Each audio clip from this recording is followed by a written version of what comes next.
مکہ کی سرزمین پر ایک ایسا اختیار تھا جو نظر نہیں آتا تھا، مگر اس کے اثر سے قافلے چلتے تھے اور بازار سانس لیتے تھے۔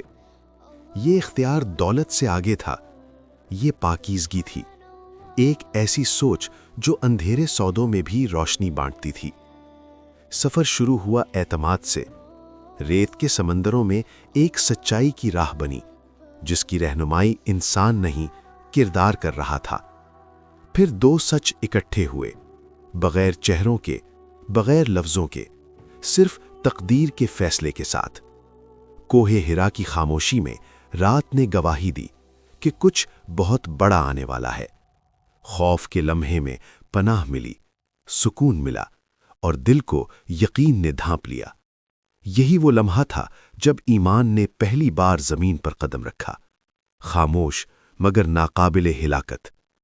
پھر دولت بہی، زیور ٹوٹے، قیدیں کھلیں، اور ایمان زندہ رہا۔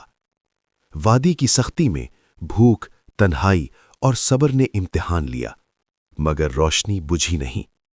اور جب سب کچھ ختم ہو گیا، نہ دولت رہی، نہ آرام، تو نام رہ گیا، قربانی کا، یقین کا۔